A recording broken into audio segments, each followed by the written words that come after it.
No, te pokrajine, kot vidiš, so precej slikovite, takele hecne palme raznih vrst. Vidiš, to so že tiste krave, ki sem jih prej omenil. Namreč te krave, kot vidiš, so divje in sicer so to vozili iz Indije, tako zvano zebu kravo, zebu govedo. Tiste, torej svetle so, bele, sivkaste in imajo grbo.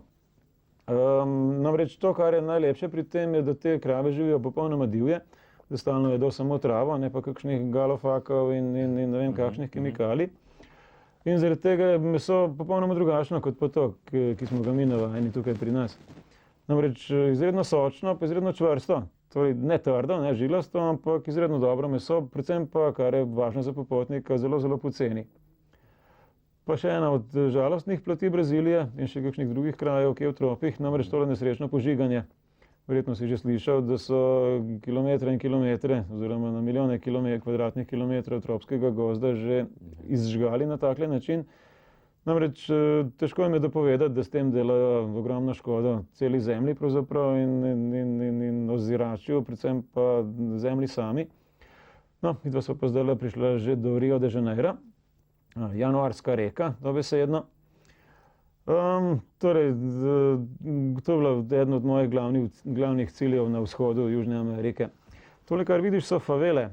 Verjetno je že kdo slišal za ta pojem. Favele so, no, ne bom rekel, skratka podobne kot kakšno predmestje v Ljubljani, da ne bom kakšnega užalil.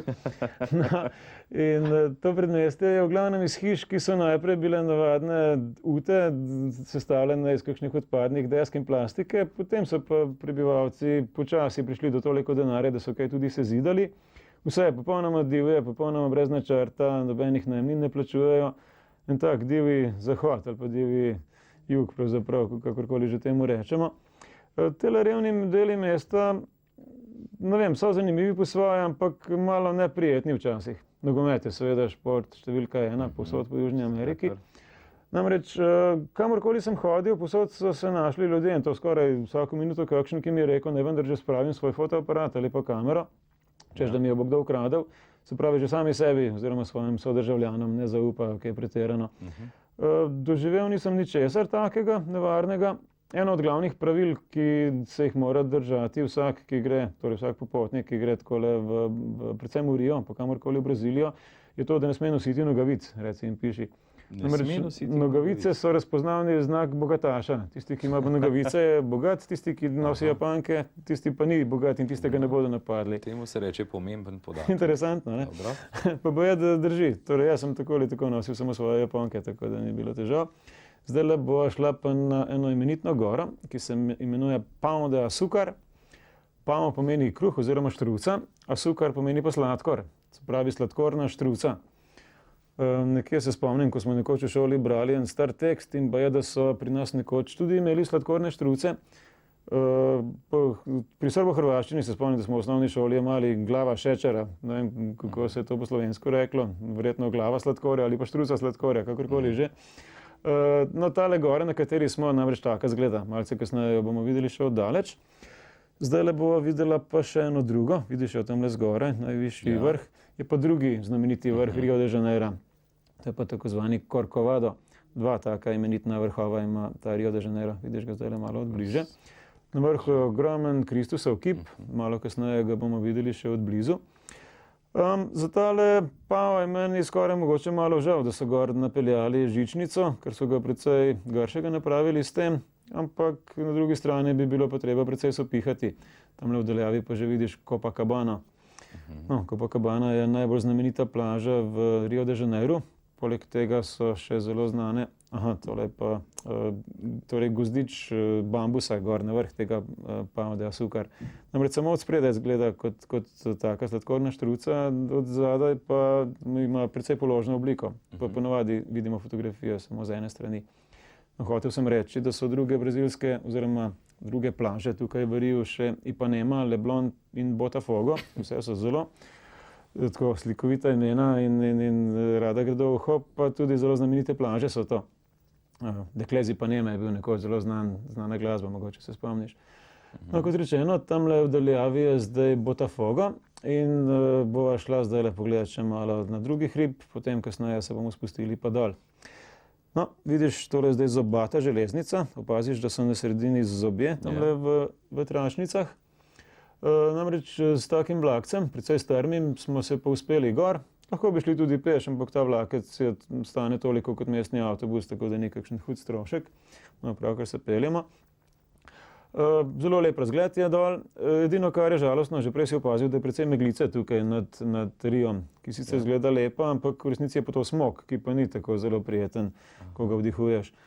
Ampak vsa velemesta so pač taka. Rio je pa eno od mest, kjer je to mogoče še večji problem kot kje drugje. No, če si že slišal, da v Braziliji marsikateri avtomobil ne pelje na bencin, pač pa na alkohol. Dolgo so pač odkrili, da je treba samo malo predrugačiti motor, pa dela potem na ta špirit, 100% alkohol. In je prav hecno, ko se sprehajaš po cesti, včasih zadiši po alkoholu namesto po benzinu, ko se kakšen avto pripelje mimo tebe. Namreč ogromno sladkorja imajo in iz tega sladkorja potem zelo poceni pridelujejo alkohol, bencin morajo pa uvažati, se pravi nafto. No, zdaj smo se pripeljali gor do vrha te železnice. Zdaj gremo pa še okrog hriba. Aha, to so tisti, ki čakajo, da se bodo odpeljali navzdol. No, mi gremo pa zdaj še okrog tega Corcovada, da vidimo še Kristusa od blizu. Zelo znamenit kip je to. Ne vem pravzaprav natančno, koliko je visok, ampak kar nekaj 10 metrov ima čez roke. Tukaj na desni strani boš videl, da je še nekaj takih hribov, ki so podobni tisti sladkorni štruci. Vse so take kopaste, v bistvu so to pravzaprav geološko gledano monoliti. Še eno takole veliko jezero je tukaj sredi Rio de Janeira, ki je pa manj znano, ker ni v centru, ampak je na jugozahodno od centra Rio de Janeira. No in zdaj gledamo proti tistemu delu mesta.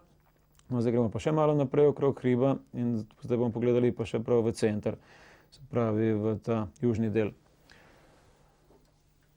Mesto samo moram reči, da me je rahlo razočaralo. Bolj sem si predstavljal, da je to nekako lepo pa slikovito. V resnici je pa kar precej umazano, pa nič takega prav posebno impozantnega ni tam v mestu, kar bi človeka prav posebej razveselilo.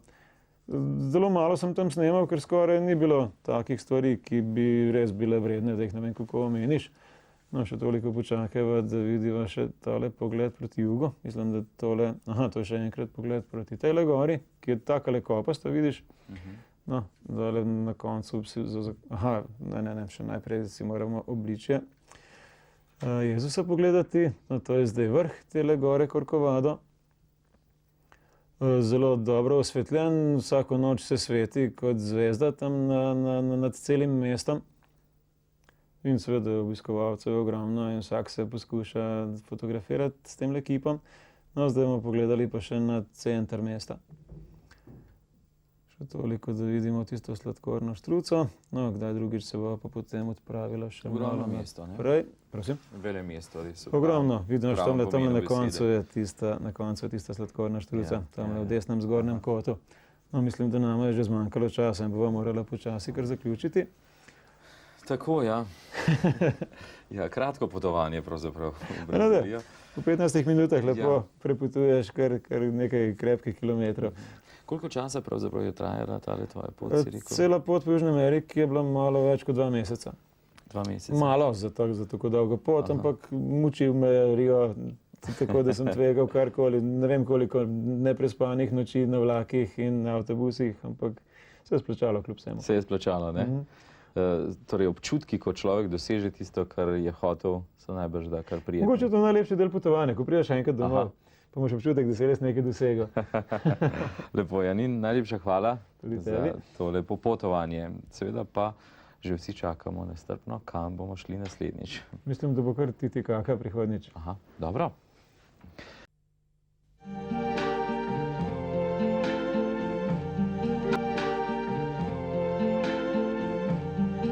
I see trees